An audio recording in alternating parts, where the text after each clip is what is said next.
Welcome to Hedge Fund Tips with Tom Hayes. I'm Tom Hayes, and this is your 294th VideoCast podcast for the week ending June 5th, 2025. As always, we're going to do family first, then we'll get right down to business. Mimi and Annabelle and their respective water polo teams played in the qualifying tournament for the South Pacific Zone, which is the most competitive zone in the nation for water polo. Both girls had some incredible goals and both came home with medals and are on to the USA Water Polo Junior Olympics, which will be held at the end of July. So that's the whole fam: Caitlin, Mimi, Annabelle, and myself. They're holding their medals. There's Mimi and me. There's Caitlin and Annabelle. Absolutely incredible weekend. Then we'll just do two quick goals and get right down to it here. First and foremost, here's Mimi.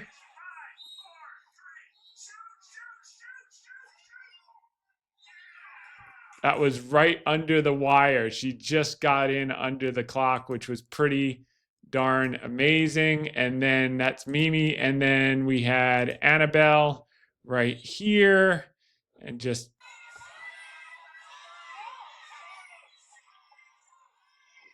all right, doesn't get any better. That's just a sampling, or we'll be here all night.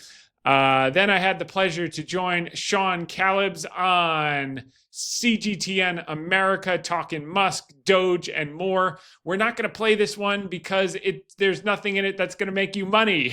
But if you like politics and policy, go to hedgefundtips.com and play the whole 8 minutes. It was definitely entertaining. Then I had the pleasure today to join Adam Shapiro on his show called Talkonomics with David Nelson. You know David from Charles Payne. I often go on right after him. And we got to cover everything, how things are looking right now with the economy. So we're going to listen in here. You're probably not only recovered, but you might even be higher than you were on, what did they call it, Liberation Day. So with that, let's bring in my co-pilot tonight, our returning champion, David Nelson. He is the chief strategist at Bell Point, and we appreciate you being here as always. He's also the host of The Money Runner. He's got his own podcast, his own weekly newsletter that you can get on Substack. So, David, it's always good to see you, and I want to ask you real quick. Sure. Where are we in this cycle? Because this is why people pay you and not me. Yeah, we've come a long way since Liberation Day. We had a quick move down. We were probably down about almost 15% at the lows.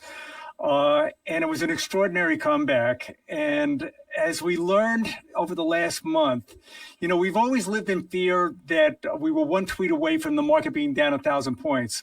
But what we learned in the last couple of months, we're also one tweet away from the market being up 1,000 points. And that's maybe the lesson learned in the last couple of months. Maybe put the rhetoric aside and focus on the knitting, focus on the companies, focus on the earnings, and try to put a lot of the politics outside of your portfolio. All right.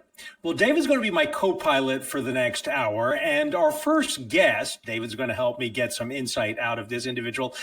They always say you don't need an introduction because you've seen David on CNBC, Fox Business, Yahoo Finance. You've seen our next guest on CNBC, Fox Business, Bloomberg, Yahoo Finance, the usual culprits. And that is Thomas Hayes, the founder and you're not only the founder, but you're the manager over at Great Hill Capital. So it's good to have you here, Thomas. It's good to see you. I haven't spoken with you since my days at Yahoo Finance and Fox Business. Yeah. So thank you for doing this. And I got to ask you, where do you see us in the cycle right now? Because a lot of people were saying, you know, it's all over, jump off the cliff. And boy, were they wrong. Yeah, no question about it. I'll tell you. And you had hedge funds record sellers at the exact wrong time in early April, right? The day before Trump put out, now's a good time to buy stocks. You had them selling a record $1 trillion in equities. So they're trapped. You got a lot of trapped bears that the market's taken off. And actually, intraday peak to trough was just around 20%. So you have these guys that didn't believe it on the way up, then were praying for a retest that never came.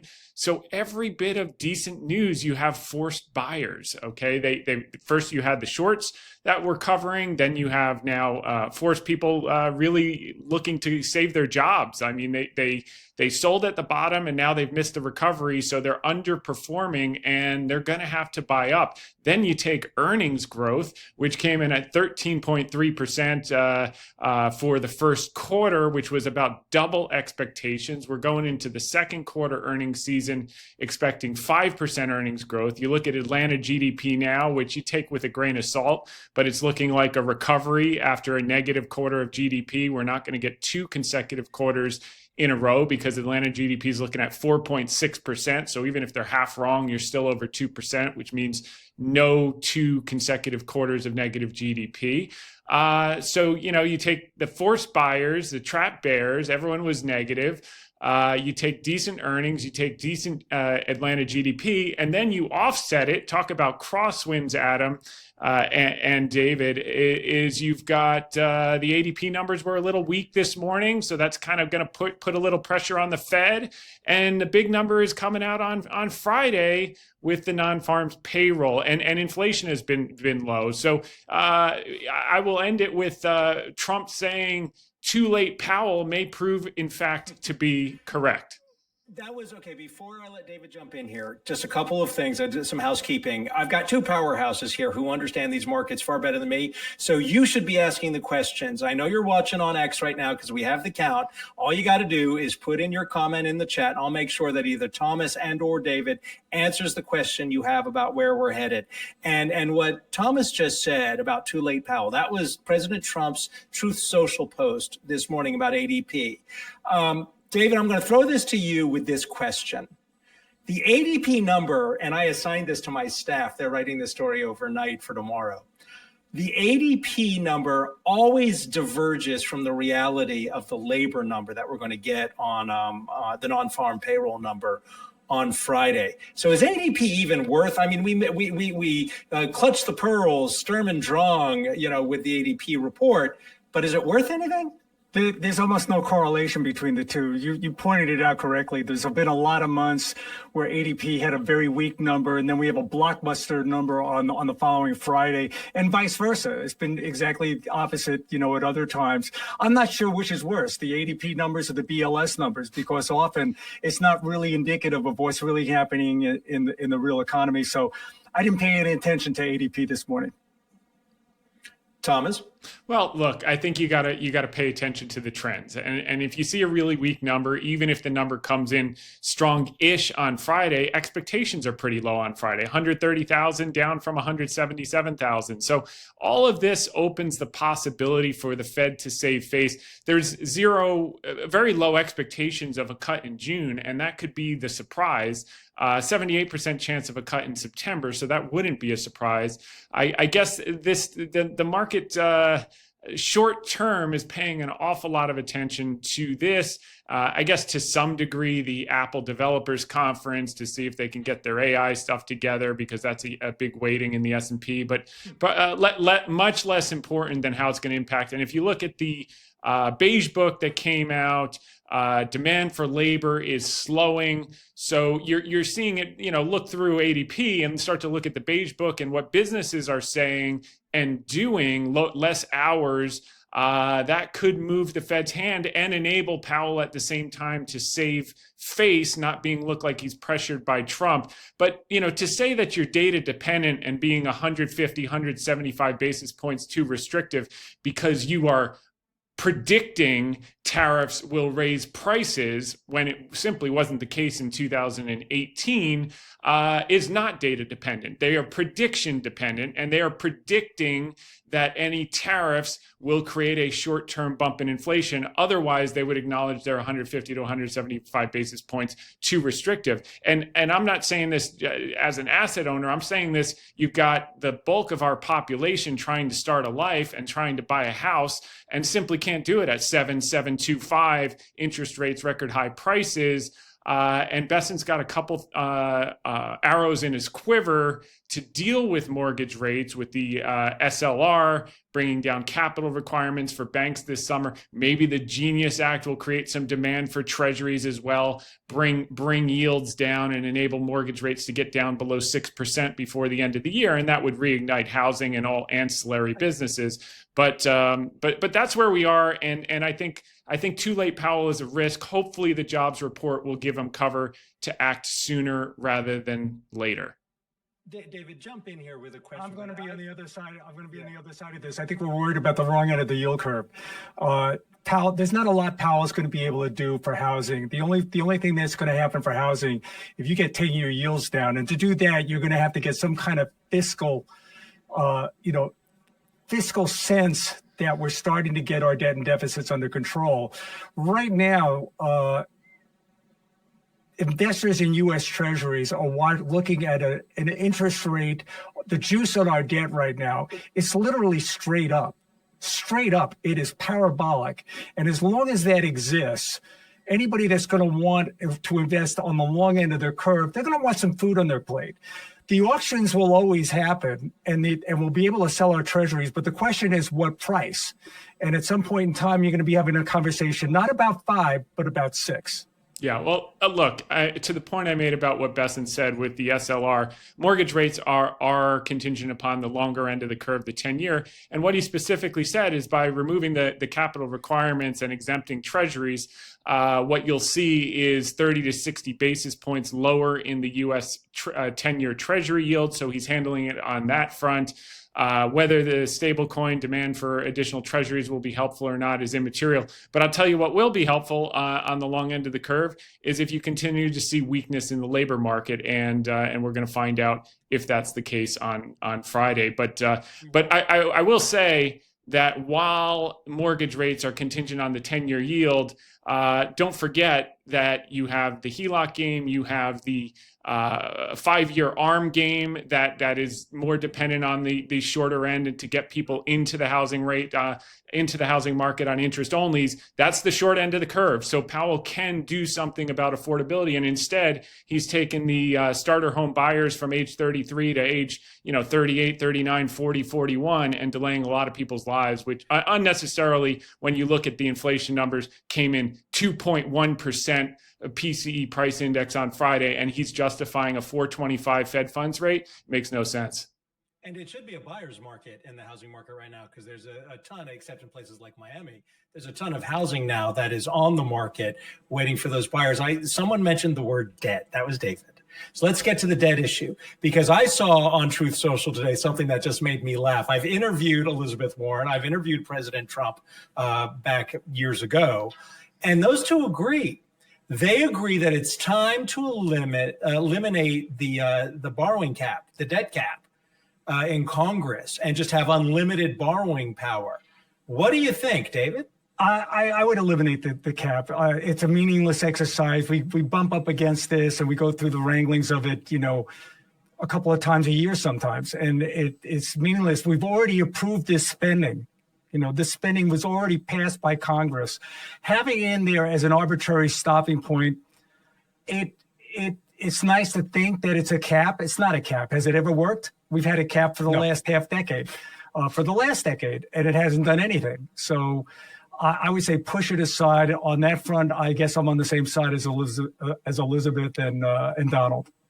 Thomas, would you get rid of the cap? Yeah, look, at the end of the day, we need a little bit of what people are missing here is we're not getting out of this 120% debt to GDP by austerity. Okay, that's not what's going to happen. And what Powell's missing here is austerity is going to create a bigger debt problem and create a lot of defaults. What happened the last time we were in this situation post World War II, 120% debt to GDP? What did they do? You had growth, and you had above trend inflation from 1948 to basically 1958. Debt to GDP came down from 120% down to 63%. And you did that with a little bit above trend, 3 to 5% inflation. You did that with lower rates. and you let the economy run super hot. And with the deregulation that this administration has on its plate, the tax cuts that they're proposing, and by the way, it's interesting when you actually go through the thousands pages of the big, beautiful bill versus what the CBO and the media is reporting about the bill,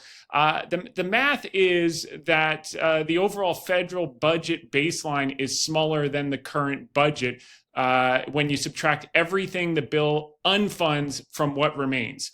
Okay, so throw it, if you don't have 3 days to read 1,000 pages, throw it into 3 different AI models and they'll come out with that result. And the one that doesn't, Anthropic, that comes up with all the negative headlines about the bill, acknowledges, if you dig deeper, that they are drawing their conclusions on the basis of media headlines versus the text document itself. And when you force it to go back to the text document, it comes up to a similar conclusion, which is the baseline is smaller than the current budget when you back out everything the bill unfunds from what remains. So, very few people read the 1,000-page bill, and that's why the negative headlines can continue to fly, because it's easy.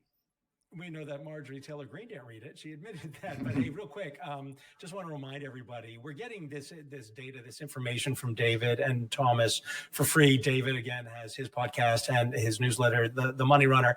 Thomas has Hedge Fund Tips with Tom Hayes, and you can check this out at his website. And I believe you have Where the Money is Going. But I want to find out where Elon Musk is going.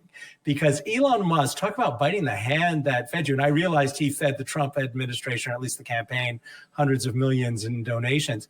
But Musk is coming out against BBB, the big, beautiful bill, the tax bill. We're talking about debt, and he's calling it a calamity. I think the CBO came out with its score that it'll add $2.4 trillion to to the national debt over the next 10 years. And the reason I bring this up is, how does this land? How do you get Republicans to line up and pass this thing if you've got Elon Musk saying, don't go there?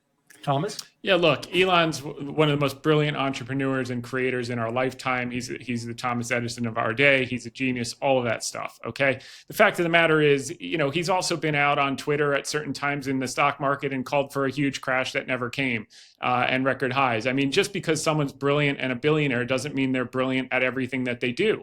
I'm good at one thing, picking stocks. If you ask me about Bitcoin and I offer an opinion, well, shame on you for listening to me. That's not what I do. That's not in my lane.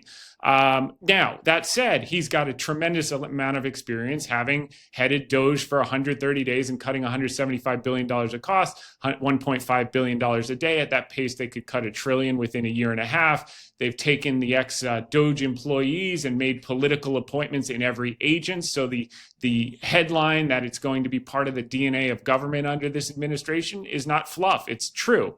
And I think they will actually fulfill on a lot more cuts than advertised or than is expected. So he has a lot of heft when he says that. I don't think he has 1,000 hours to read it, but I can guarantee you if he fed it into Grok, which is probably one of the best AI models, which is his model, he'd come to slightly different conclusions. At the end of the day, it's got to get passed, okay? And we're not gonna balance it on a mathematical equation. The only way we're gonna have a possibility of balancing it is if this economy runs hot as hell. And the only way they're gonna run this economy hot as hell is growth-led strategies, massive deregulation, bringing down the capital requirements for banks, increasing lending, bringing down rates, and hoping for the best. Look, there is a faith that inflation doesn't get out of control. And the recency bias of the last 3 years is, oh, watch out for inflation. But that was a one-time, supply shock that we had because the world shut down for 2 years, and people keep extrapolating with recency bias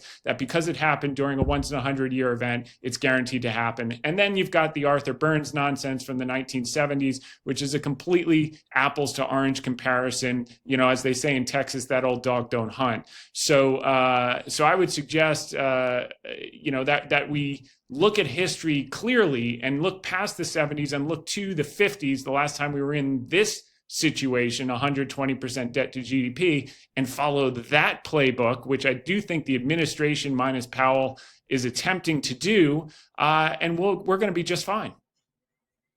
What do you think? David? I think, the truth doesn't live on the extremes, and we have two extremes here.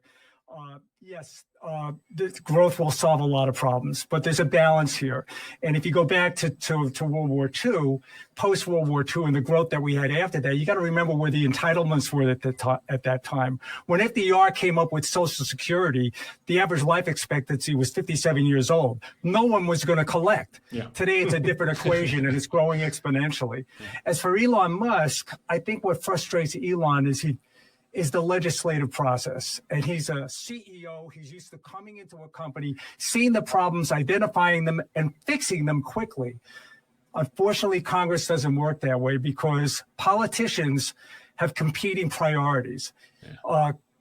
Fixing the country, that's second on their list. The first thing is bring home the bacon and bring what they need to do to get reelected. And that means bringing home legislative priorities that either bring projects to their district or protect themselves in the case of Medicaid. I can understand why Lisa Murkowski, Susan Collins, and they're never going to embrace anything in the Medicaid cuts because the Democrats are going to use it against them, and they're vulnerable. And that's the problem with the legislative process, and it's why we end up with these big, giant bills that are nothing more than a big, giant compromise. But I agree. The only solution here is we got to get the bill through. So let me ask the two of you my favorite question these days. Imagine you're 25 years old and you have $10,000 and you have to invest it.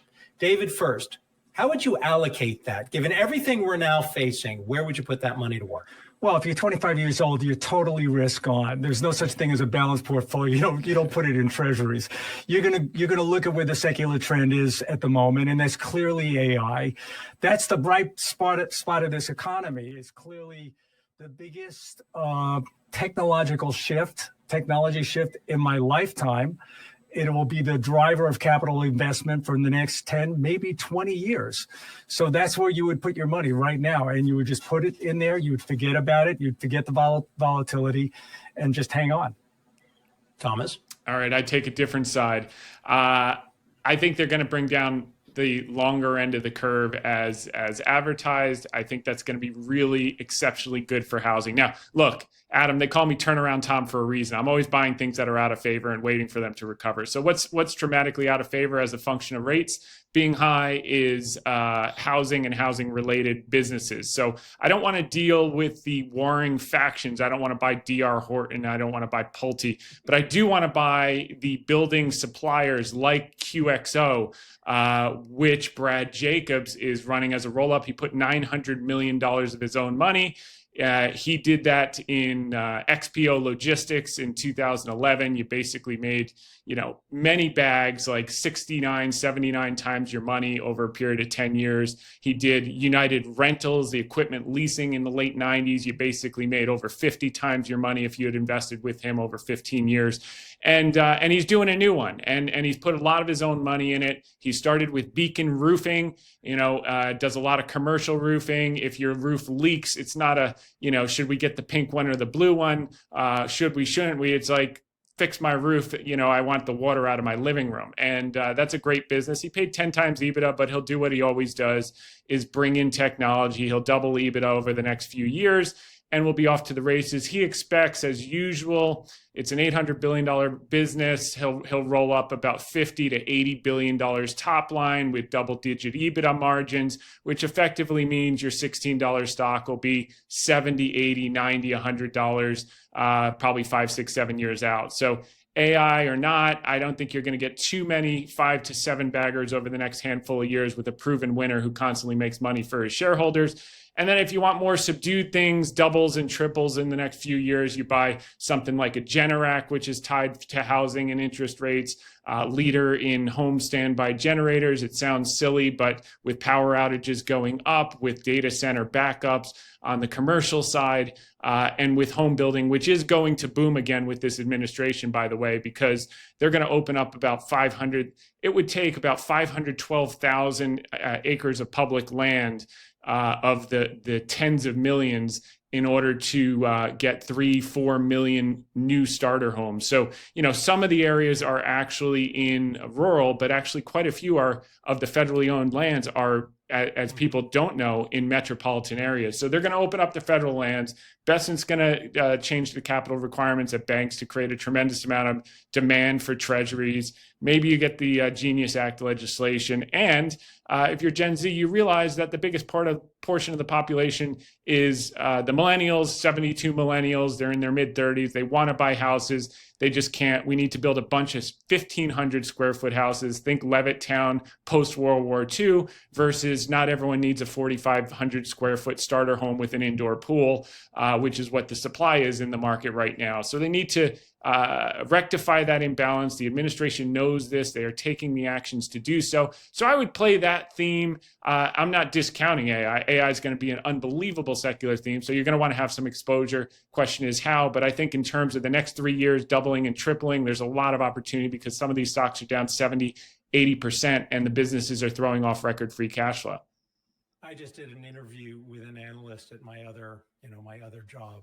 And we were talking about, because of AI, demand for electricity and where the investment opportunities are with grid build. Some people, you saw the Meta deal yesterday with nuclear, but what this individual was saying was nat gas. Listen, everyone stand by. We're going to take a quick break. And when we come back, And we're back. And this is how you can follow Adam Shapiro if you like his show on X, Twitter, AJ Shaps. And there you go. Wanted to cover a couple of things. Here is a chart. This is bullish percent. We cover it a lot. You can see many of the sectors are towards the top end of the range. I do think on balance with fits and starts, this rally should continue through midsummer. There's a lot of strength in the rally, but some groups like staples, bullish percent staples, you can see is at the lowest level among the other sectors at 40%. And today we're covering, ironically, 2 staples, which is going to be exciting. So telecom is down there. Transports have had a move. Utilities are down there. Got to see if there's any utilities to do. I don't think so yet, but staples is an area I want to focus on. A lot of them gotten beaten down.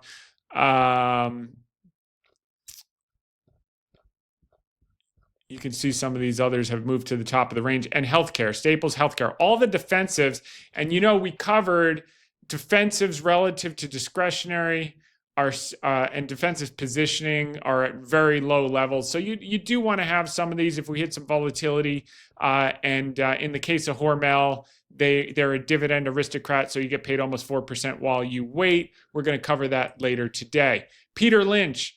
Time is on your side when you own shares of superior companies. Warren Buffett, look at market fluctuations as your friend rather than your enemy. Profit from folly rather than participate in it. It's amazing to see with Alibaba has been down a few points on the China uncertainty. They're supposed to talk on Friday. We'll see. And Cooper Standard on a couple of the steel tariffs and a couple of other things. And with those two down, the portfolios just keep going up and up and up. And wait till those two things rip back higher, where we're going to be. A super, super exciting time to be in the markets. And again, super hats off for everyone who came in the hole and everyone who added money in the hole. And still a lot more to do. And we're going to talk about some, as you heard with Adam Shapiro, and we didn't cover it with Sean Caleb's, but the housing theme, and we've covered that a lot. QXO, Stanley Black & Decker, Generac, et cetera. These things haven't even left the starting line. Yeah, they're up a little bit, but compared to where they're going to be.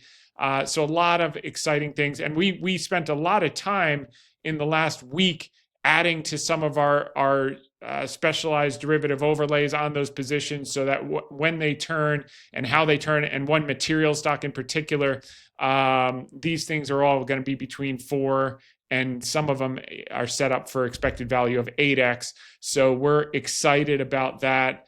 Dalio, if you're not aggressive, you're not going to make money. That's why we do the derivative overlay special for our clients. If you're not defensive, by using low leverage, like we do with our clients, you're not going to keep money. So it's a balance of both quantified risk with high expected value, coupled with a strong, rock solid concentrated portfolio of great businesses that we would want to own the whole business in each case.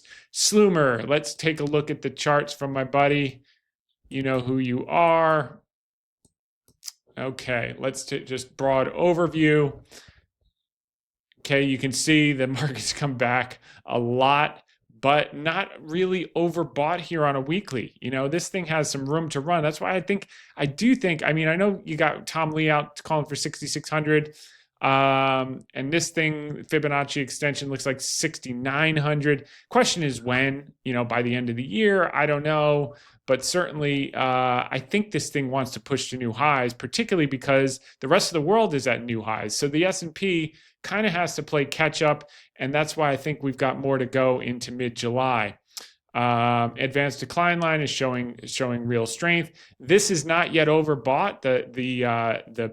The bearishness is not washed out, and the bullishness is nowhere near euphoria. So I think we've got more to do. The small caps, I think, is going to be a huge opportunity. The 493. By the way, by January, first quarter 2026 will be the first time that the 493 earnings growth overtake the Mag 7 earnings growth at 10.3% estimated earnings growth in Q1 versus 10.2% for the Mag 7.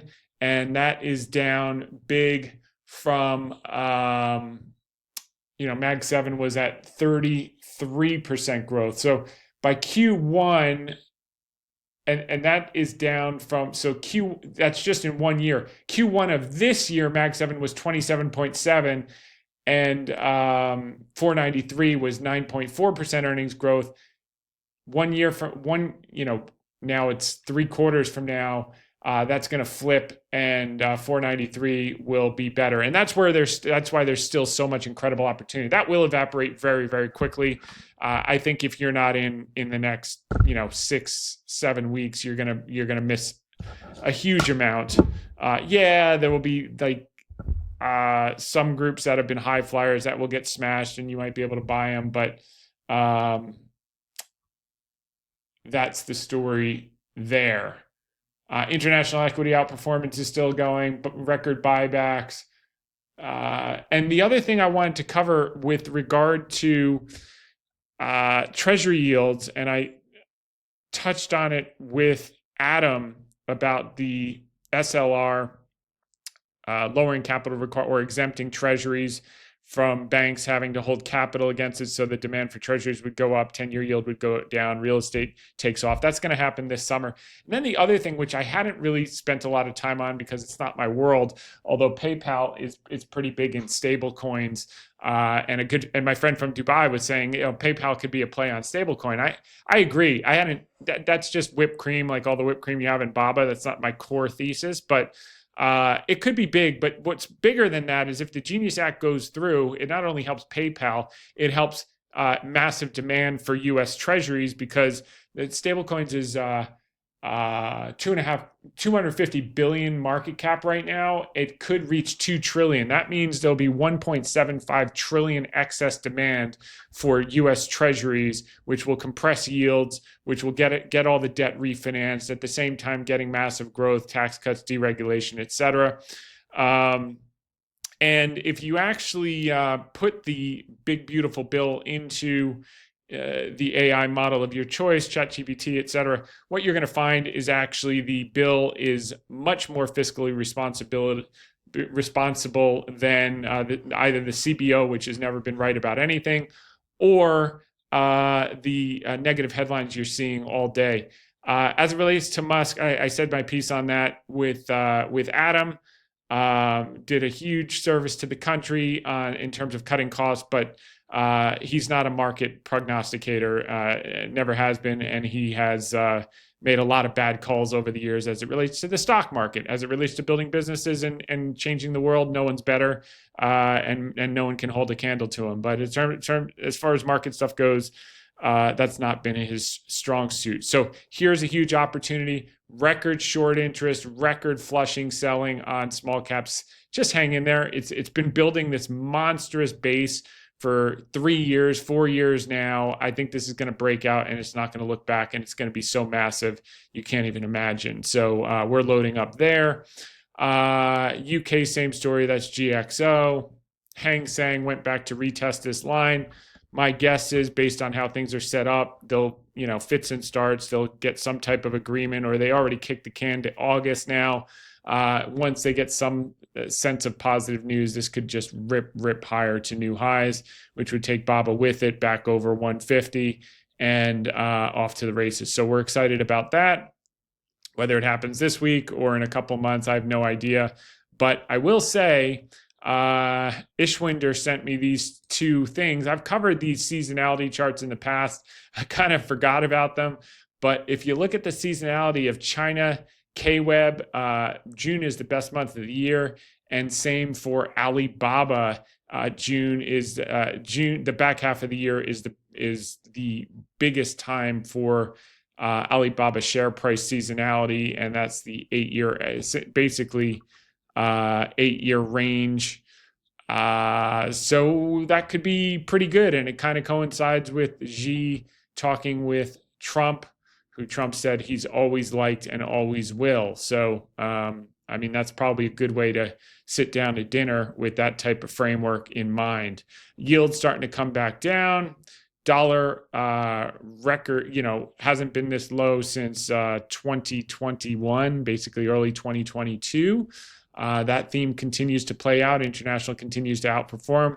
The loonie is breaking out. I told you, my lovely Canadians, my buddies, you lost a little faith here with the overshoot. This is called despondency. This is called euphoria. We're headed back to euphoria, ladies and gentlemen. It'll in fits and starts. It'll happen.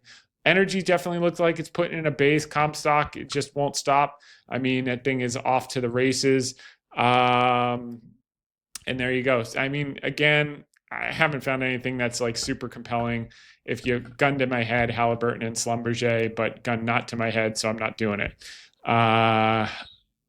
Then I think they're just better return on dollars invested in materials right now. So that's where I want to be beat down, and in housing and rate sensitive stuff and stuff that I just know is a slam dunk. Whereas energy, the E&Ps have not come down enough for me to get doubles and triples with my eyes closed. So, we're already on a triple with Comstock, and I think we got a lot more to go there. So that's how we're expressing it, and we're perfectly content with that. Let's take a look at some of these. I think all these go back to the top of the range, as I said, but with earnings decelerating by 2/3, earnings growth rate decelerating by 2/3, I think top of the range is going to be it for a while. And I think the 493 with accelerating earnings are going to continue to catch up and then exceed. Like the Caterpillars here, PACCAR, that's interesting. Amgen, healthcare, looking for more healthcare, ladies and gentlemen. I keep thinking about Pfizer's pipeline is looking more and more attractive, good dividend yield. I don't like the CEO, but what else we got here? That's that. All right, let's go down to the rest of the charts here.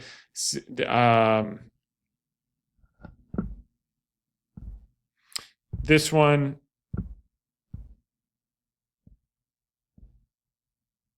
is from Alan. You know who you are. Consumer sentiment index and subsequent 12-month returns. We haven't had consumer sentiment this low since 1975, 1980, 1990, 2008 lows, 2011 lows, and 2022 lows. And each subsequent time, the next 12 months, you had 20 plus, on average, 20+% returns, whether it was 17, 15, 22, 29, 20, and 22 each time. It's a positive thing. Atlanta GDP now has shot up to 4.6% GDP for Q2, even if they're half right. You've got recession off the table because you don't have 2 consecutive quarters of negative GDP growth. By the way, thanks for all the orders and support on the merch. I know we sold out of the golf shirts. I think they should be back in store. Just keep checking. Got my beautiful mug here. And send in more pictures. I know a lot of you guys are shy about the pictures. We'll get you on the website. You can see some of the other folks who already did that, which we celebrated last week. M2 money supply, very difficult to be bearish when M2 money supply is back at an all-time high. It just overtook the high reached in April 2022 peak. People continue to flush out of Japanese equities. Defensives as a percentage of the S&P, lowest since 2000. That was a great time to buy defensives. So we're going to cover 2 today. Hong Kong listings through May, the highest since 2021. The game is back on in China equities. Foreign inflows to U.S. equity funds annualizing at 138 billion. So an income needed to buy a home by state. This is really interesting with New York, Montana, Washington, and California being the highest income required just to buy a 3-bedroom home. Unbelievable. You need to earn $210,000 to buy a simple 3-bedroom home in California. I said my piece with Adam on Powell needs to do something, and he needs to do it quickly. And we need a little bit of inflation in order to outgrow debt to GDP and get back to 50-60% like we did post-World War II. And that's that. Percentage of stocks that outperform the S&P 500 index, that is now starting to come back. S&P 500 is on track for its biggest monthly gain in May since 1990. That was so exciting to experience. Even years that gain 20% have a bad day. Okay, that must have been on a bad day that he put that out, Dietrich. What do we got here? Earnings growth, as I said, was 13%. Expected to be 5% next quarter. But estimates holding up 300 still for next year, which is 19.3 times next year's earnings, which is the 5-year average is, 19.9 times 2026 earnings as of today. 5-year average is 19.9 times.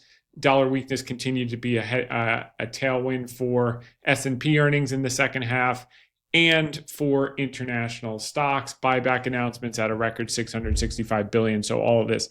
Traders are now starting to plow into TLT, so that's good to see. 28% of homes sold above final listing price. Okay, not in Florida and Texas. Those markets are softening up a little bit. That's usually a precursor for the rest of the country. The amount of supply, sellers versus buyers, is now like a 500,000 point spread, 500,000 difference. I think it's 1.5 million sellers to 1 million buyers. So that should put some pressure on prices. Okay. No clear relationship between level of bond yields and equity returns data since 1940. That's from Robert Schiller and Goldman Sachs. That's interesting, but if you do value versus growth, it starts to matter. Bankruptcy filings are down. Credit card delinquencies are up, though. Hedge funds were net sellers again. Institutions were net sellers, and retail were net buyers. Very, very similar to the 2022 lows. They bought the dip, and they've been right since COVID pretty much. Despite improved sentiment, aggregate equity position was largely unchanged and overall remains light, skewing the pain trade to the upside. So they've got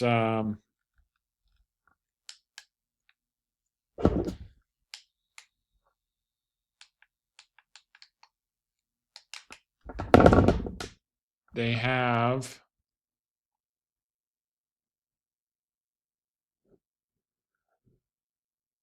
The risk parity ones are the last ones to flip. They always get it wrong. Retail portfolio weights in Mag 7 have been declining. European stocks beat US by the most on record ever. Okay, and that was our big theme. Remember last fourth quarter, listen to all the podcasts, I said international. It was very hard to say when they underperformed so dramatically last year. Now they've outperformed by a record amount. Chinese firms see more domestic revenue amid tariff risks. Automotive sales volume 2025. So everyone's saying, oh, it's a big drop since last month. But if you look year on year, it's a big jump. And that will continue. Treasury debt buyback, par amount accepted. So you're seeing the Treasury now in the market. We're going to cover that in a second. Prime book global equities, they were sellers in the hole. Now they're massive buyers. That doesn't mean that it's over. They always have to catch up. And then you get months and months of follow through. Data centers and powered, large projects, EV battery. Okay. Bull bear sentiment. You can see here, this is not yet extreme. That's why we continue to think this is going into midsummer. I think August, September, we're going to get some chop, but the next, 8 weeks is going to be a great opportunity. Average daily equity flows versus the S&P performance. All right, we'll skip that. Here it is, 500,000 more sellers than buyers. That's a huge, huge spread. Last time you saw that was 2014 and 2015.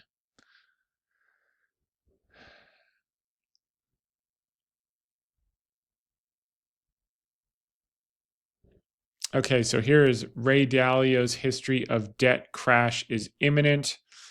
In 2015, he said this is a 1937 repeat. We're going to crash. 2016, he said we're at the end of the dead cycle. I really don't like doing these type of charts, to be honest with you. I mean, the guy's made a ton of money. Obviously, he's gotten a few things very, very right and done an incredible job and put out a nice book. But you can see here over the last 12 years, he's been negative every step of the way. And I don't know, if you're wrong for 10 years, does that make you right? If you're right the 17th time you called for the end of the world and the market's up 400% in the interim, I don't know, but this is just data. This is just one more data point. So when he goes on TV, by the way, who had that out? Seth did. This one, again, another absolute legend, but as people get older, they get more defensive, and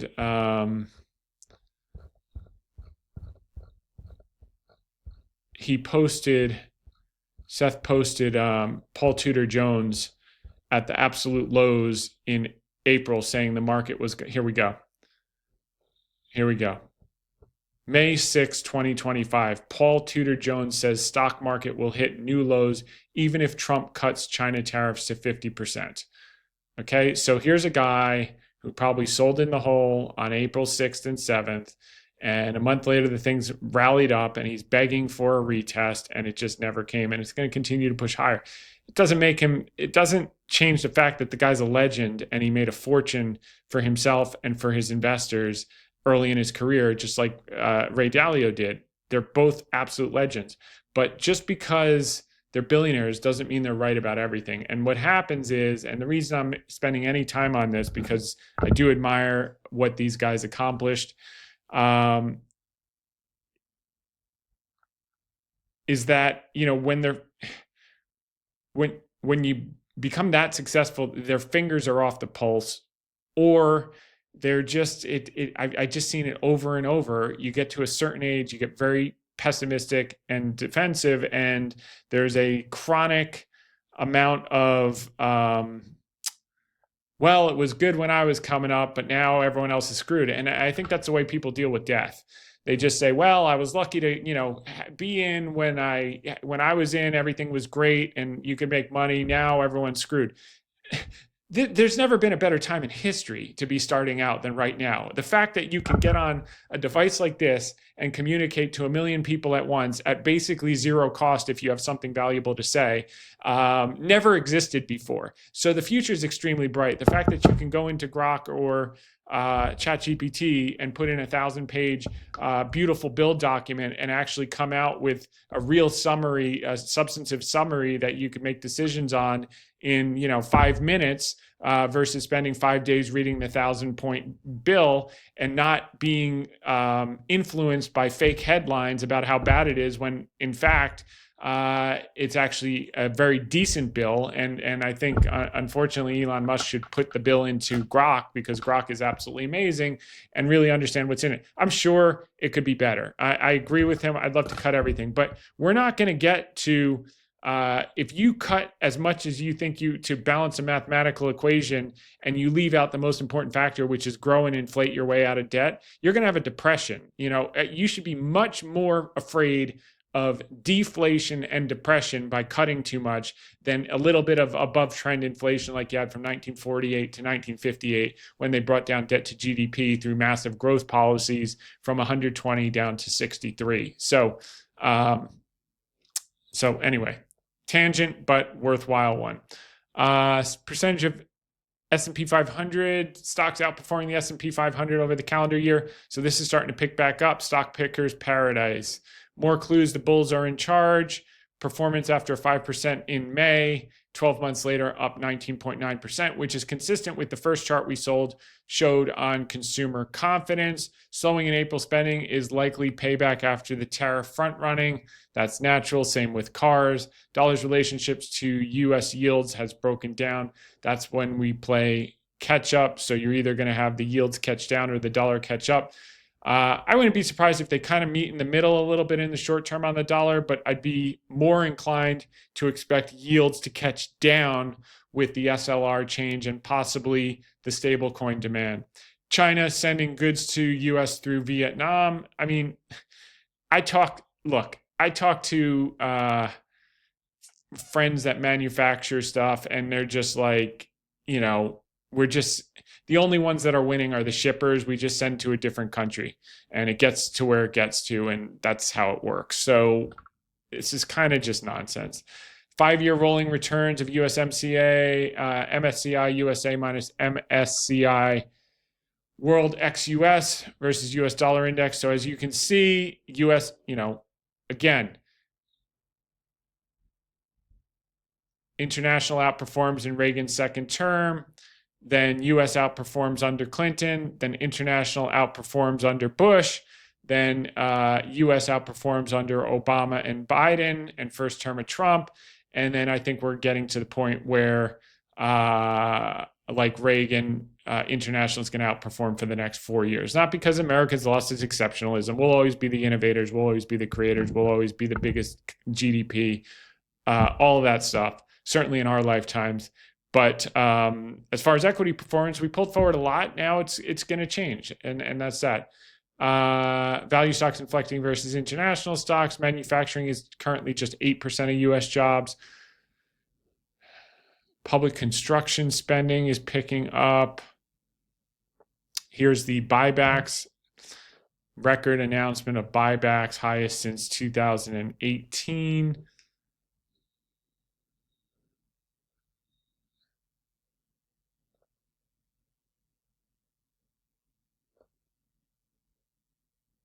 Net long in Dow Jones futures is starting to rise.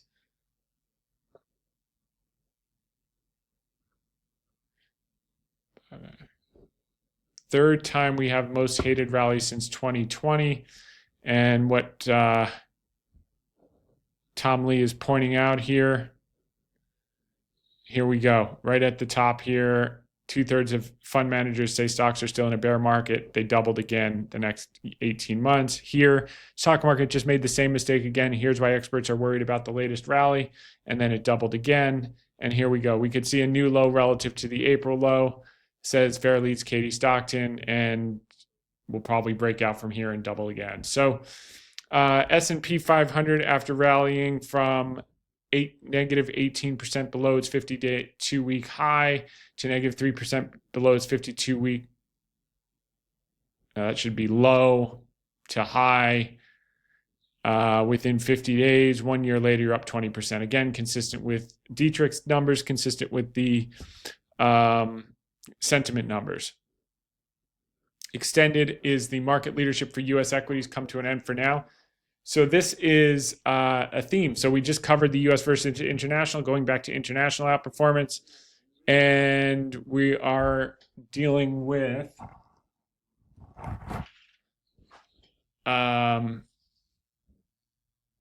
another version of that with Europe outperforming U.S.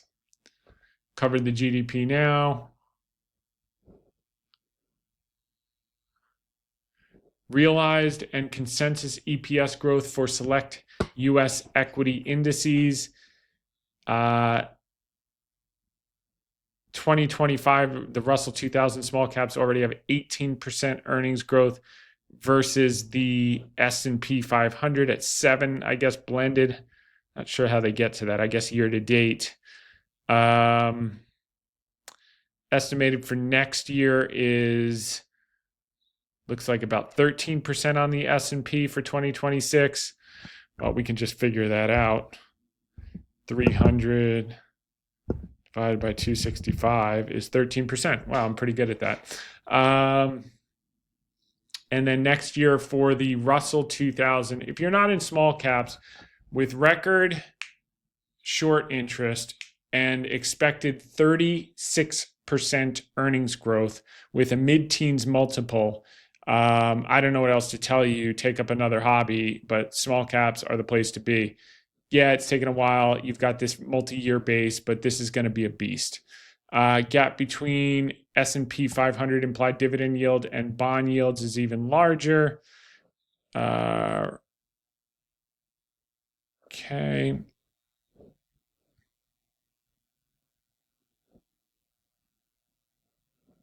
Yeah, they dominate earnings growth. But look at the deceleration. It's unbelievable, these headlines. Here's from Yahoo Finance. Magnificent Seven are still dominating earnings growth. Really? They're going from 35% earnings growth last year to 9% earnings growth by Q3 of this year. And then they'll top out around 10%, and the unmagnificent 493 are reaccelerating from effectively flat back to 10%.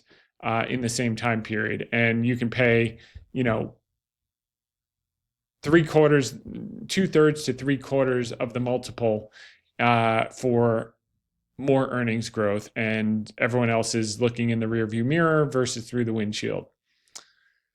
Consumers expect a change in inflation rates, so that's up. That's usually the peak. Here's the S&P fighting with 6,000 back to new highs. I think we're going to push through in coming weeks or days.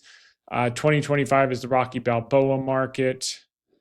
Unsold. I mean, this is unbelievable. The market's only up 22 basis. What is this? Oh, average return after a down day. I see. Unsold housing inventory is worth a record $698 billion. So there's a lot of supply there. There's $331 billion worth of stale inventory lingering on the market. That's U.S. homes for sale. This is all Powell, and you can tell me, look, if Powell lowered to the inflation rate, which is neutral, he's almost 200 basis points too restrictive right now. You'd have a whole proliferation of 7-year ARMs based off short rates. So everyone says, yeah, 30-year fixed are based off the 10-year, but you'd have a whole bunch of option ARMs at 5-year, 7-year to get these kids in the houses, interest only. They could, as their income go, they could get into a 30-year fixed. And it would be unbelievable for the country and the building and the construction. I mean, you want to talk about, forget about manufacturing iPhones and t-shirts in America. That's just stupid. But what we manufacture in America is houses, okay? So you get that game back on, the amount of jobs you're going to see is through the roof. The trades, the jobs, these are all high-paying, skilled trade jobs. We manufacture houses. That's what we do in America. So we got to get the Immigration back up, which is down. I'm not talking necessarily illegal. I'm talking legal, but open the gates. You don't have to charge people $5 million. We don't want a bunch of lazy trust fund people coming into our country. We want smart, hungry people who want to work, and most of them will start businesses and employ a lot of people. That's what made America great, and that was what will continue to make America great. Not a bunch of people writing $10 million checks for a Trump gold card and sitting around drinking Diageo spirits. I mean, that's not what we need. I mean, it won't hurt us, but it's not going to help us. Flows into foreign domiciled U.S. equity ETFs down. So that's showing that. Global equities breaking out to new highs. Dollar short position stays close to highest since 2023. Mag 7, they're unwinding. Carry trade, index of carry trade returns hit 7-year high in May. S&P 500 trails the rest of the world by the most since 1993. Guys, go back to our Q4 podcast. Every single week we were saying international. It was so unpopular, and here we go. And that's that with the data. We covered that. Let's go through some of the headlines. AlibabaJD.com sales surge during 618 shopping festival on the back of subsidy program. Action in Hong Kong equity markets stirs most excitement in years. This game is just starting, guys. I had someone DM me, this is so hard to hold. Then don't hold it. I don't know what to tell you, but if you know what you own and you understand the company and you've done your work, it's just, there's nothing to really think about. All right, mainland Chinese households set to buy another $100 billion of Hong Kong stocks. Remember the Stock Connect? Well, we said that, and now it's happening. China consumers are spending in smaller cities. It's the power of the new middle class. Trickle of global inflows, and Alibaba being the toll taker, 40 cents of every dollar of e-commerce. China is the biggest e-commerce country in the world. Trickle of global inflows to Chinese stocks could become a flood, says Cambridge Associates. Even after recent gains, China and Hong Kong stocks are still attractive versus U.S. equities, firms Asia Head says. Ford reports 16% sales increase in May amid employee pricing, i.e., incentives, ladies and gentlemen. We've talked about that since May 2022 when we put on the position at the low fives, and now it's at 21 and just getting started. Proposed new auto loan tax deduction could help buyers get a break on interest payments. This is a big deal. Proposed new auto loan tax deduction could help buyers get a break on interest payments. There you go. Boeing to resume airplane deliveries to China next month, ramp up MAX production. CEO says we love that. We took profits on all of our options last week at huge multiples, and we didn't sell one share of stock, nor will we for a long time to come. Boeing 737 MAX production tops 38 jets per month for first time in years. How Lilo and Stitch became one of the most profitable movies in years. Originally was aimed for Disney Plus, but it was rerouted to theatrical release and is on pace for at least $950 million in ticket sales. How you doing, Disney? It's Treasury versus the Fed. With the Fed sidelined, Bessent unleashes a record $10 billion bond buyback. You can read that at Zero Hedge. Fed's Daily says still comfortable with 2 rate cuts in 2025. We agree, whether it starts in June or September. September is at 78% chance. June would be possible if we got a very weak report on Friday. Not holding my breath, but that could be a catalyst that takes this rally parabolic to new highs into July. The end of easy U.S. stock bet has been good to contrarians. More money flowed into long ignored diversification bets away from the U.S. Wall Street sees deeper rout as dollar nears 2023 low. Hedge funds buy stock at quickest pace since November 2024. Forced buyers continue to come. That's from Goldman Sachs. That's what we've been warning about since the lows. Warning in a good way and benefiting from in a better way. AI data center boom requires a lot of natural gas. How you doing, Comstock? Buy defensive stocks. You'll be glad you did. This is from Jacob Sonnenschein. Great article. We agree. And that's the sector that hasn't yet caught up. So let's talk about two of them. What the consumer wants, stock market and sentiment results. We covered Hormel and Disney. You can see the free cash flow here is doing great. They've got plenty of runway. Gross margins are picking back up. They had a few missteps, but this stock will eventually double. And in the meantime, you collect 4%. Oh, and by the way, they've grown the dividend every single year for over 25 years, and we'll get into the details here. So both companies we are covering this week are classic examples of what we like to call buying straw hats in the winter. In other words, these are high quality, durable businesses that we buy when they are temporarily impaired on the operating table. And time again, they miraculously leave the hospital walking on their feet, not lying on their backs. In the meantime, we sit on our hands, collect our dividends, and wait. Hormel fits this description to a T. This is a company that has been a compounding machine since 1891, not 1991, not 2001, 1891. If you think this is the first cyclical drawdown Hormel has seen in its 130-year plus history, think again. The story this time is that consumers no longer want packaged or processed food. Legacy products are being left behind as demand, perhaps with a shot of GLP-1 in the arm, shifts towards lean. I think they put those in the ass, but anyway, shifts towards lean, high-protein diets. That trend is music to Hormel's ears. Over the past couple of years, they have effectively pivoted to becoming a branded protein-centric powerhouse. More than 60% of sales now come from meat and protein-rich foods. Jennie-O is the #1 ground turkey brand. Applegate is a leader in premium organic meats. Planters continues to grow as a protein-rich snack brand. All three are shooting the lights out and gaining share. Just listen to Hormel's recent earnings calls. And by the way, you forgot about Spam. Everyone in Hawaii eats Spam. You can have this sushi made with Spam. It's incredible. This quarter, my kids eat it. They know what it's actually called. This quarter, management said the sushi with the Spam because one of them only eats cheeseburgers and chicken. Her sushi is the Spam with rice. I don't know. The other one will eat, unbelievable. She'll eat sashimi. She was eating sashimi when she was like 9. She orders more sophisticated things than we do. Okay. This quarter, management said the word protein 15 times. Last year, it was 12 times. 2 years ago, just 4. They are leaning into the trend and are arguably one of the best ways to play it.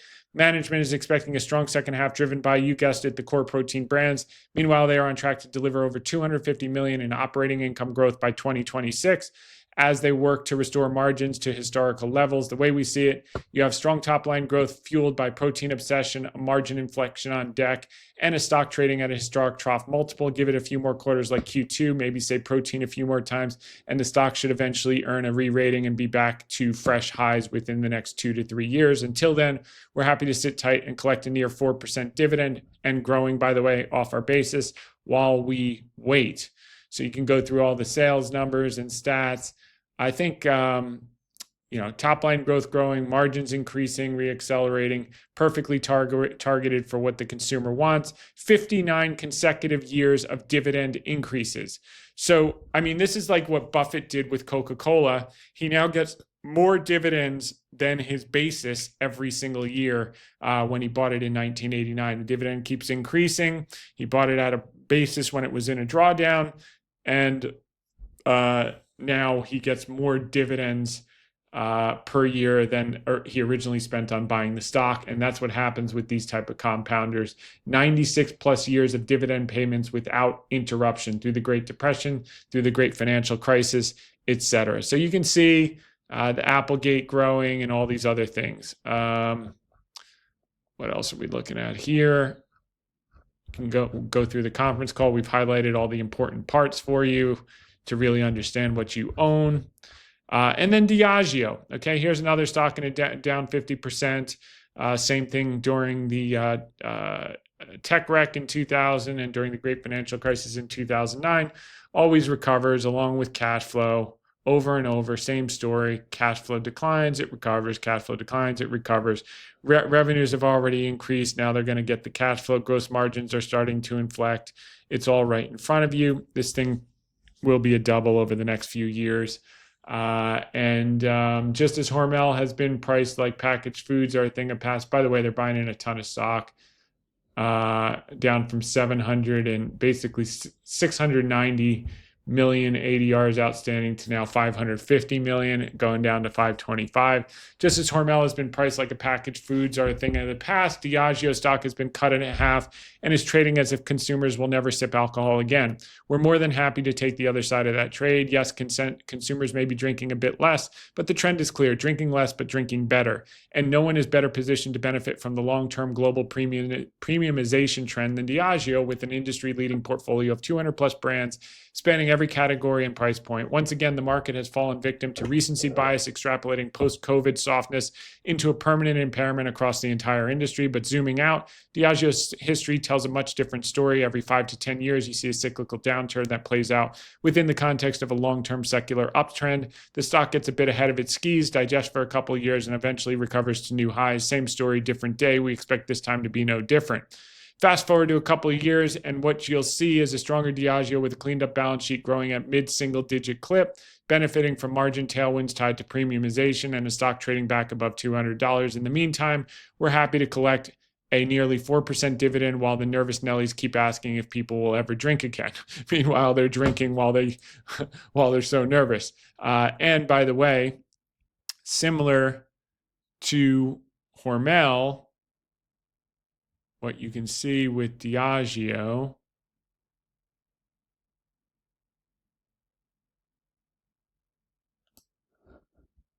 is an increasing dividend most every year for the most part, and reaccelerating even since in the last 3 years. They've been growing that dividend and increasing buybacks.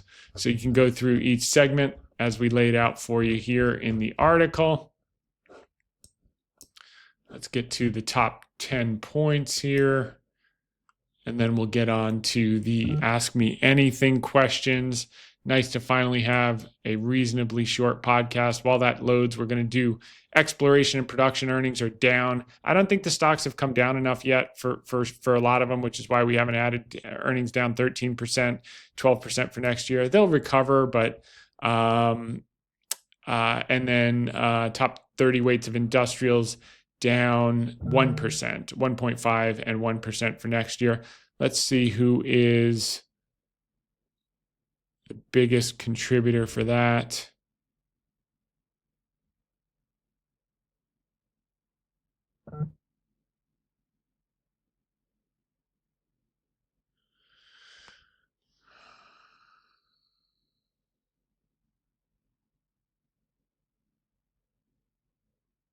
RTX. Cat. Boeing's holding in there for next year. That's good. UNP.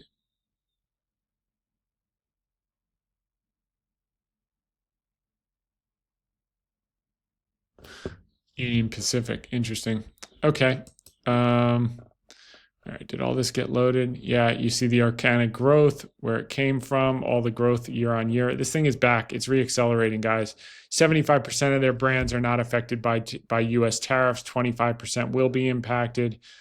Consistent cash delivery. They're going to generate $3 billion of free cash flow per annum from fiscal 2026 forward. That looks like a lot of runway for me. Bring their debt levels down. You know the story. Turnaround Tom does it again. This is how we do it, ladies and gentlemen. Durable businesses have been around for 100 years, decades, if not 100 years, generating cash, inflecting, margins reaccelerating, and so on and so forth. Rinse, repeat over and over. This one will be no different. We covered that. Economic data, I just want to point to Friday being important as it relates to whether we get a cut in June, low probability, or September, high probability is going to be this jobs number, expecting 110,000 down from 167,000, unemployment rate at 4.2. If this goes up to 4.3, 4.4, maybe there'll be some pressure, and too late, Powell will come to the table rather than try to predict the future of what inflation is going to be, 1 year, 6 months, 1 year, 2 years down the road. which he can't do. So for a group that says they're data dependent, it sounds to me like they're trying to make predictions, because the data right now says they're 200 basis points too restrictive. Okay, so with that said, we'll move on to the AMA. Those of you who like the AMA, let's go. Those of you who don't, we'll see you next week, same time, same place. Thanks for tuning in. And here we go with question number 1 from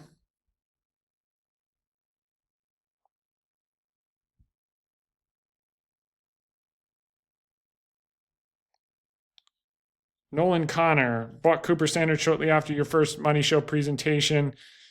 How do you generally look or set intrinsic exit price? Is it an estimate, fair value, multiple, not looking for a specific number for CPS as a multi-bagger already, but just trying to build a mental framework? We've covered this a million times. We think this thing's going to earn more than it did in 2017 at the peak of the cycle when we're doing 17.5 million SAR. We think last time it earned 719, traded at 146 on a 20 times multiple. Peak multiple is 20 times, trough multiple was 10 times. We don't know which multiple we're going to get. So if you look at it, we think it'll earn at least $10 at the top of this cycle. So $10, trough multiple at 10 times is $100 stock. Peak multiple of 20 times could be a lot more. Cut it in half. If you're conservative, you still have a double or triple from here. And we think it's got a lot of runway left. So we've covered that a lot. Welcome to the podcast. Thanks for joining us. Goran, huge thank you for your time and dedication. How do you feel about Tidewater for that second energy play? We covered this one, and the answer was no. Let's see here.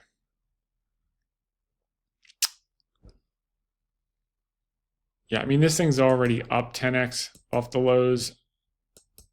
I think you're getting faked out because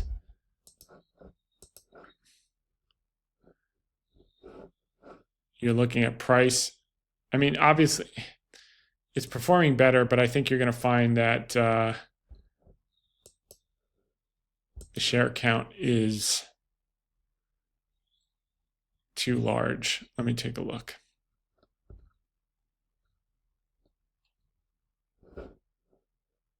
Yeah, they've doubled the share count just in the last 6 years. I don't do business with people that cut my pie in half without asking me. They basically stole half my money so they could keep their jobs. So no bueno. I don't care if this thing goes up to 1 million. Not doing business with that scumbaggery, as we say in Jersey. Scumbag. All right, moving on. Sweet Green. This is from Chris Williamson. SG. I think I looked at this and the answer was maybe, and I passed on it. No, it's still negative free cash flow. I did look at this and I passed on it. No, I know they're growing, blah, blah, blah. It's a solid company though. Chopped went out of business. You know, it comes and goes. Aptiv, APTV. This is another, we covered this one. APTV. It's another auto parts thing. You're trying to play it a different way than Cooper. I think it's fine. I think Cooper's better. But let's see. APTV. See, with these cars, if this is, yeah, cash flow's gone up, revenue's gone up, margins are going back up. Yeah, you're probably fine with this one. But what do they do here? Because manufacture vehicle components, electrical, electronic, safety technology, commercial vehicle markets, signal and power solutions.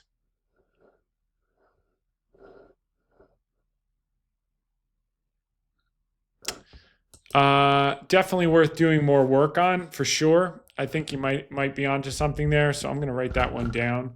Probably not going to do anything because I have my exposure to the auto industry, but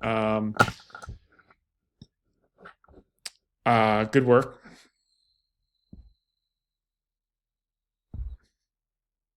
Johnny S. Hope you're great. Can you take a look at BTMD?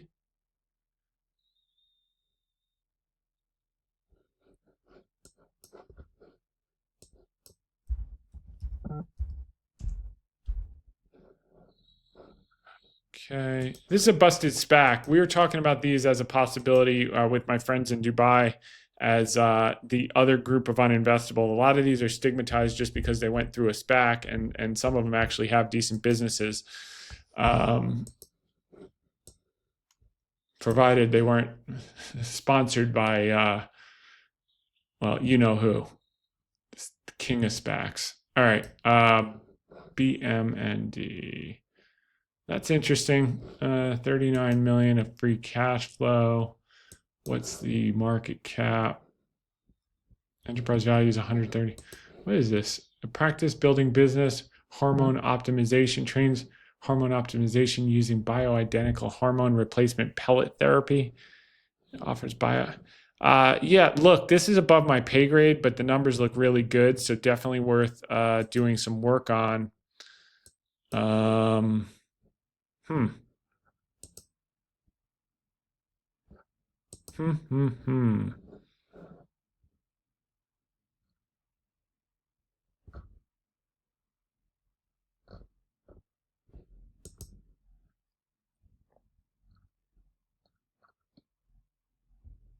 So I got 100 million of debt, 38 million of free cash flow. Jesus.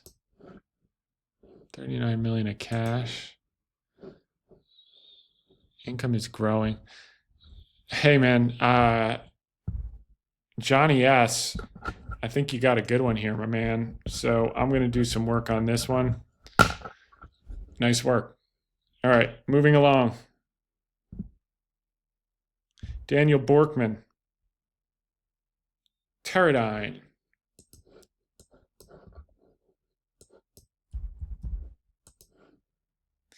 I think we cover this one every week. I think it's going to be fine. I don't think you're going to get the bags that you're going to potentially get with Intel. But it's a good enough business that you're not wrong. I just think there are higher and better uses of capital, but I'm not going to say no, but it's not something that I would do. River Rahe. Take a look at PK.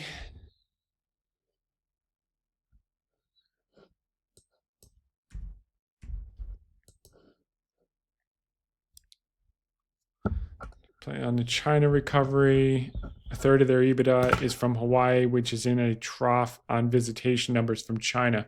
Yeah, that was the interesting thing. When I was in Hawaii, I said to one of the guys, like, where are all the Asians? Like, why, last time I was here, it was all like Chinese and Japanese, and that's kind of dried up. That will come back aggressively. I think there's a lot of back pent up demand. I think you're right on this, my man. Let's see here.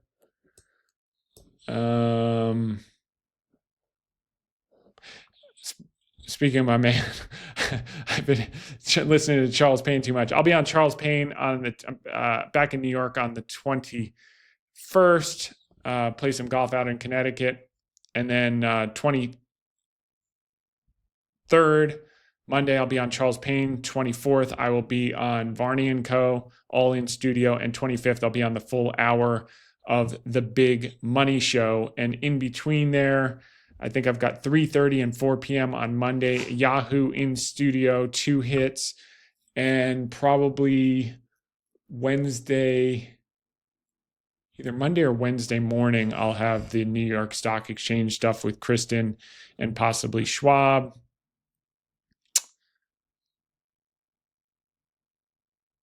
Then I'm going to try to get my friend Jason on Quaker Ridge and play that, and then come back to Connecticut and show them our new course in Connecticut. They finished the back 9. It's incredible. I haven't played it yet. Super excited to get out there.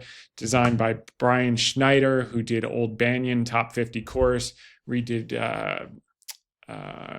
Garden City, Tamarack. So super excited. The pictures are off the charts.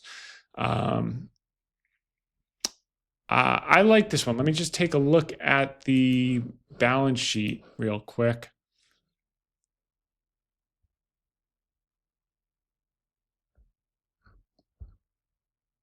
Okay, so you got $3 billion of debt secured by the buildings. You got, let's take a look at the free cash. 500 million for 400. I think you're okay. I kind of like this one. In the discretionary category. Why not? Not bad. Good job, River. You guys are rocking it. super excited. Tom Johnson, SCVL, Shoe Carnival, and Shoe Station. Okay, let's see. SCVL.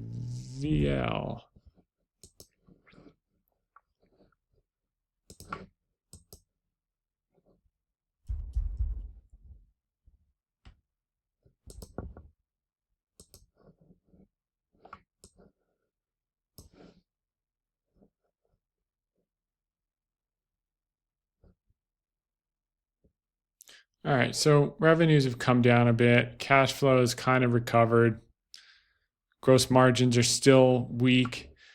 I mean, let's see. Are they selling sneakers? I mean, you look at Nike, casual sandals, everything. Not in love with this. I'd rather play it through Vans. But let's just take a look.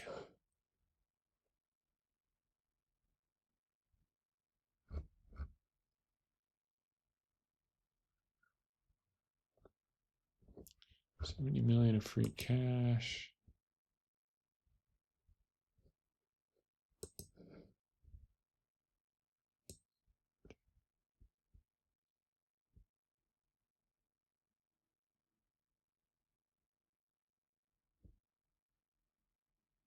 So there are no long-term debt, just the leases. Yeah.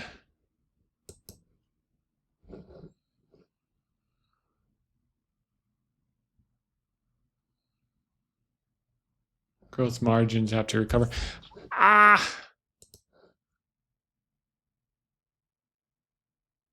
You're probably okay. I like it. Good job, Tom. Man, we're getting some winners today. All right, SCVL. Salvatore. By the way, all this is opinion, not advice. Consult your financial advisor before you do anything. Go to hedgefundtips.com, click on terms, etc., etc., etc. Salvatore Kashovic, EOLS, EOLS. I guess it's a Botox knockoff. Yeah, the whole wellness thing is a big deal. All right, let's see here. Was this a SPAC?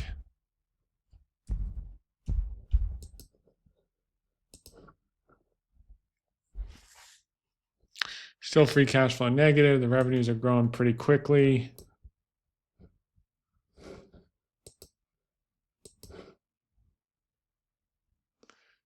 All right, 700 million enterprise value.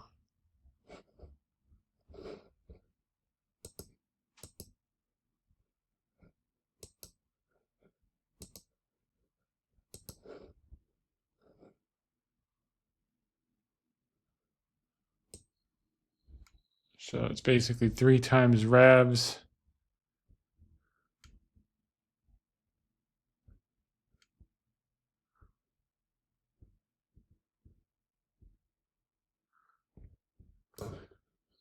This is a speculative play, so you got to know the product inside out and upside down. And you've got limited time to figure it out because you're losing cash, your cash flow negative. Got some cash in the bank. You got any debt? Yeah, it's not bad. So this is just a product speculation. So you got to really be damn sure about the product. Could certainly work, but kind of outside my realm of interest. But thank you for sending it in. Okay.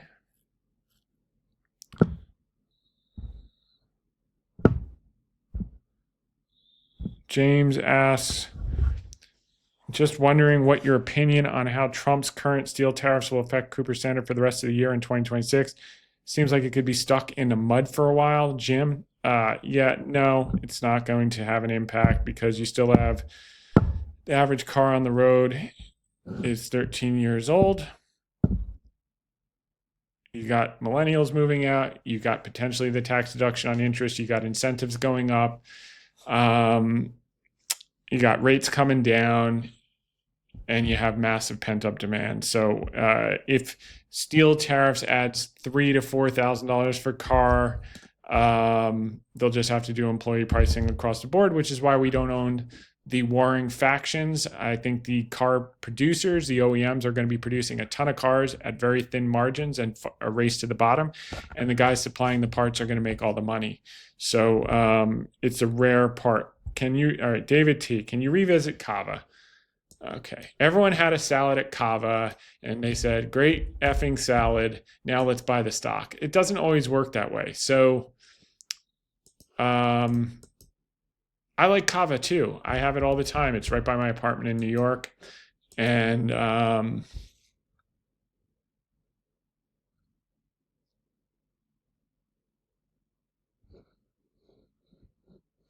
what's surprising to me is this is still a relatively small business.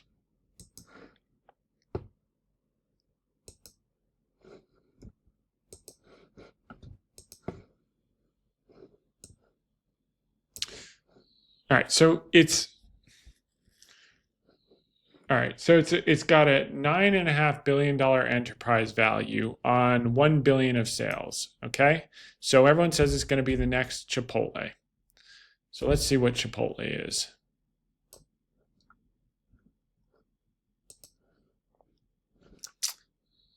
So Chipotle's got an enterprise value 7 times bigger, $73 billion on $11 billion of sales. I don't think Greek Mediterranean has near the runway as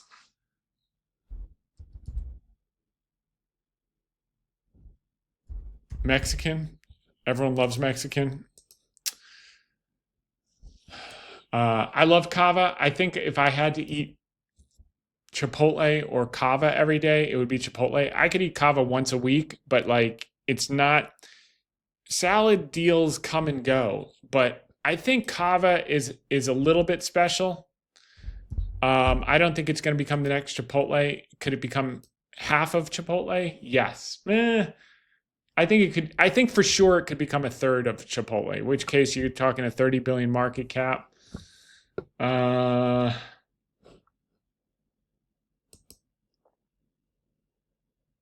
don't think it deserves to be trading at 10 times sales, but I understand the whole growth story and all the comparisons. I'd be an aggressive buyer between 40 and 50. I don't think we're going to see that. This is a broken Momo stock.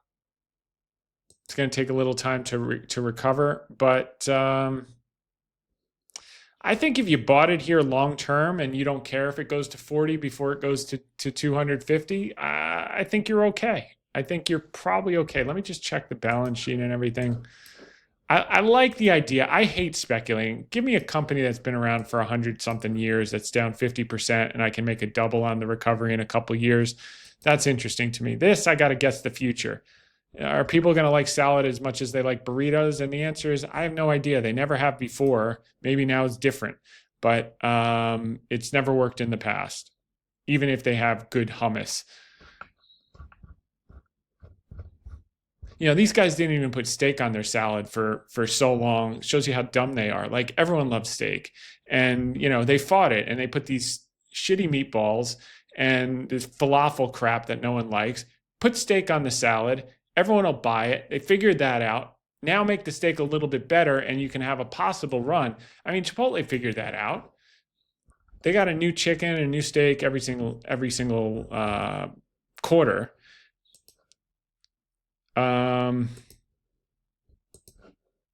Maybe they will figure it out. So they got some cash, no debt, just leases. Income's climbing. All right, you're paying a little too much, but again, if you're okay with it halving before it triples, I think it's okay.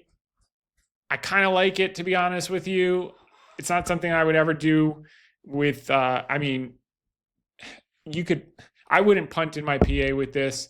I would never put in an client account at this valuation, but at $40, $50, I'd take a hard look. I do like the product. I don't think it's going to be Chipotle. I think it's going to become maybe a third of Chipotle, maybe a $30, $40 billion company.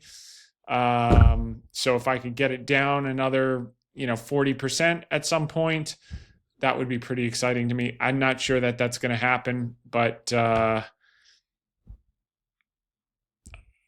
okay with it, David. Just know that I have no confidence that it's going to rebound from these levels, and it very well may, but you're paying up for a lot of the future today. What's appealing about FMC versus others in the space? Don't like, we've covered all the others in the space, so let's just do FMC because I'm not going to do a 10-year analysis on this stuff for you.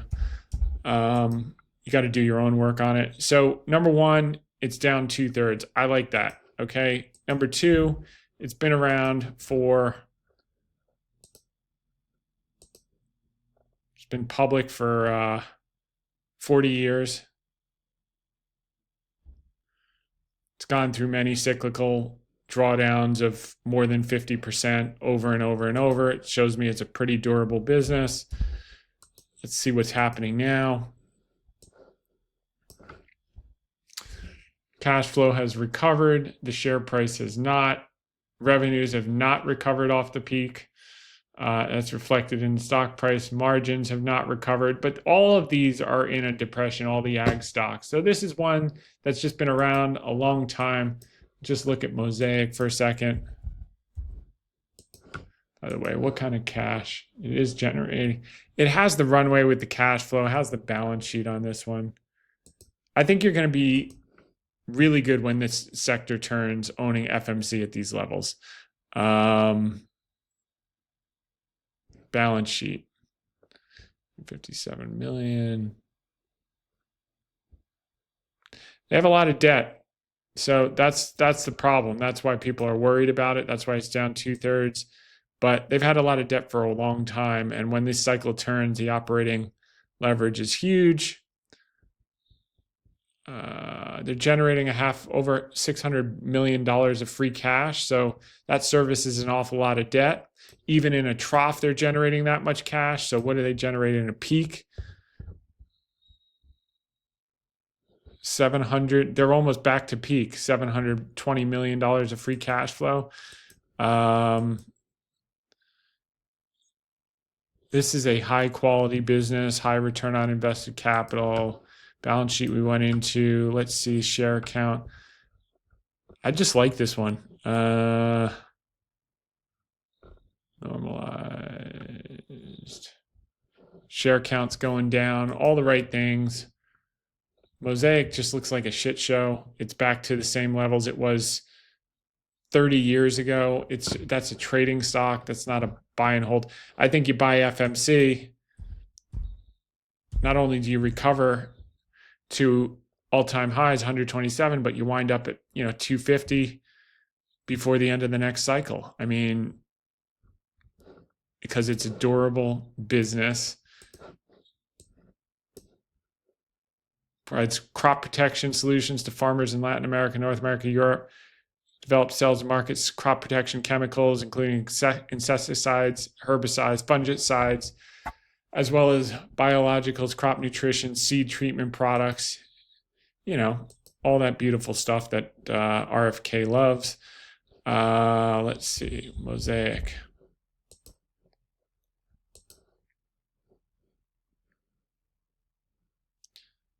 Crop nutrients, phosphate, potash, Mosaic fertilizers. I think if you want to play, it's not apples to oranges, but I'd play SMG, Miracle Grow if you want fertilizer. All right, there you go.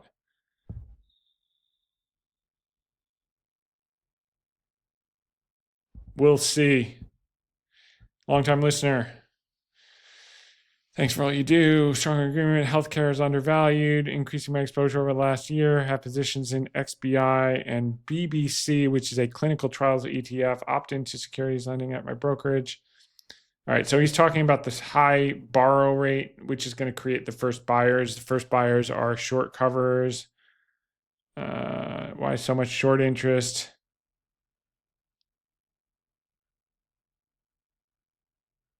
Short covering rally. Yeah, I think you answered your own question. I mean, it's just that's what's to short right now, and that'll change when it changes, and when it changes, it will be violent and quick.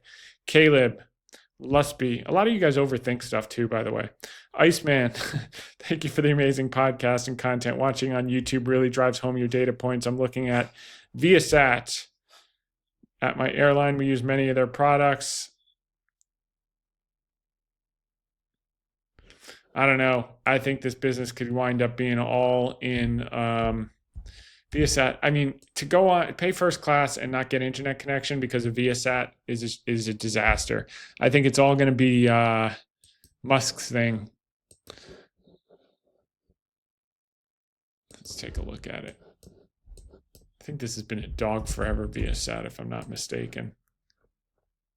Yeah, this thing looks like it's dead. I think it's all going to be whatever Elon Musk thing is called.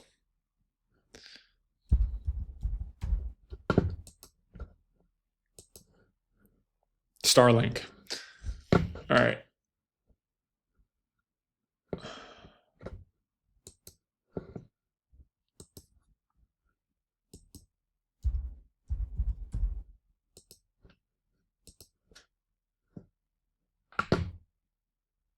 Still negative free cash flow. Revenues are growing. I mean, it's always been negative cash flow. Like, what is wrong with this business?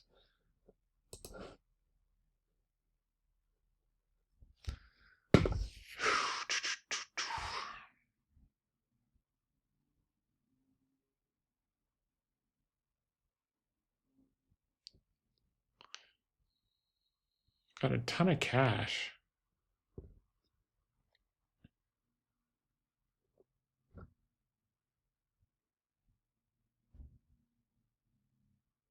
$7 billion of debt, $2 billion of cash. They've always been a destroyer of capital.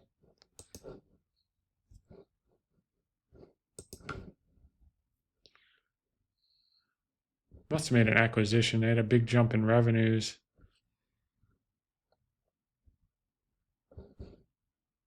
They doubled their share count in the last 6 years. No, scumbags. Not interested. I don't care if this thing bounces back up to 40. These guys are lowlifes. Not interested. All right, moving along. Marco Satek. Thanks for all the great content and insights. You're welcome. Started looking at Smith & Wesson. Yeah, these all look cheap. They always look cheap, and they never work. Oh, this one looks like it's doing okay. Let's see. SWBI.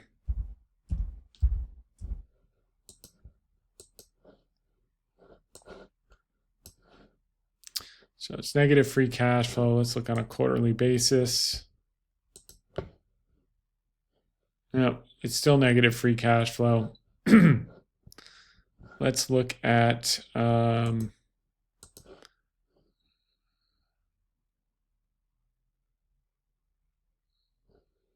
revenues are down 50%. I don't like this thing. No, not for me. On to the next. Some things shouldn't be public companies. That should be a private business, and they just pay dividends to the owners. Ryman Healthcare. New Zealand RYM.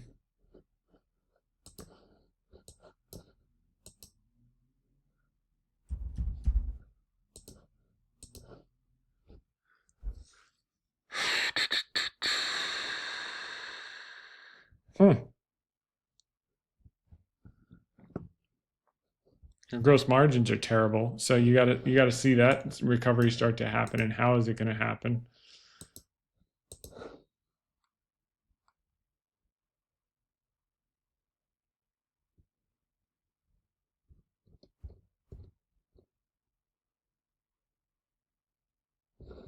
These guys are also increasing the share count by more than I'm comfortable with.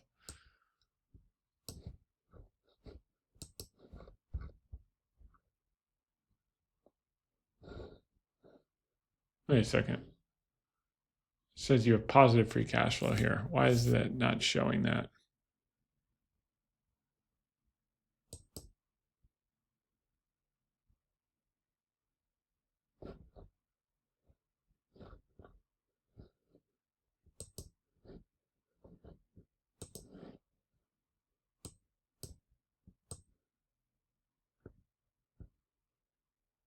You got $1.5 billion of debt and 35 million of cash. That's no bueno.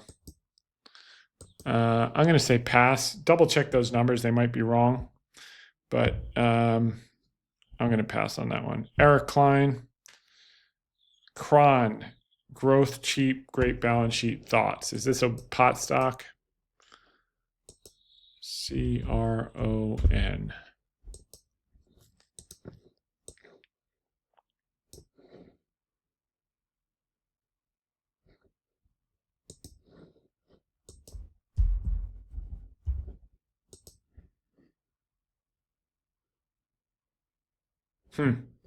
Yeah, you need safe banking. I mean,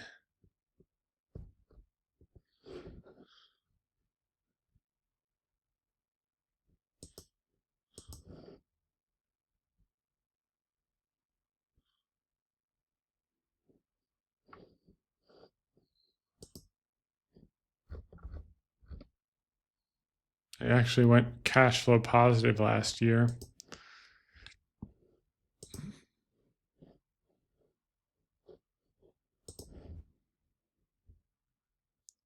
$858 million of cash. No debt. Income statement. I can only imagine how many shares they've issued. Well, they've doubled them in 2018, but they've only grown modestly since. Didn't they get into the beverage business? Cannabis company.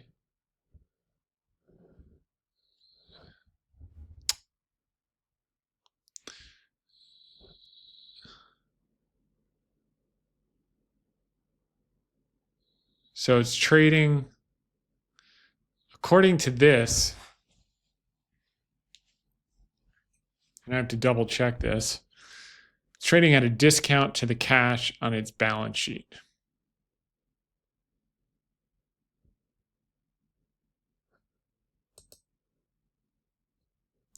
This reminds me of I was in Puerto Rico at a family office conference, and this guy sat down and like pitched me on Rick's Cabaret for like an hour, and going through all this return on capital, all this. The guy read a book about Warren Buffett, and he knows how to like steward capital. And I said, yeah, except for the fact that no institutional manager can ever own the goddamn stock. Therefore, you're never going to get any real sponsorship or have any liquidity if you need to get out in size. So if you own 10,000 shares in your PA, who cares? That doesn't, that's not. Let me just see. Rick's. Where's Rick's? RCI Hospitality. They changed the name thinking institutions will know. So yeah, it's still down at $40 a year ago. I mean, I think you got to understand if safe banking is coming. You got to double check these numbers to see if that's true. That they've got, you're basically buying. I mean, if they've got $858 million worth of cash, and the thing is trading at $758 million. 746 million.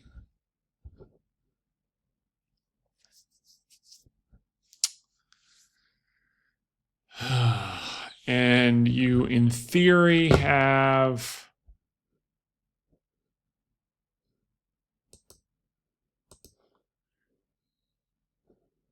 growing revenues.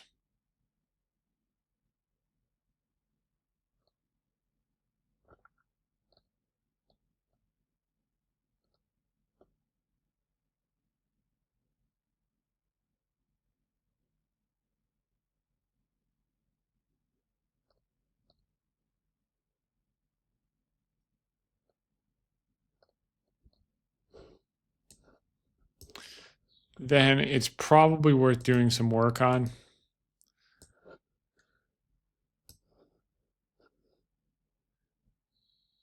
Pre-rolls, oils, vaporizers, edibles, chemist, Spinach, Lord Jones, Peace Natural brand names.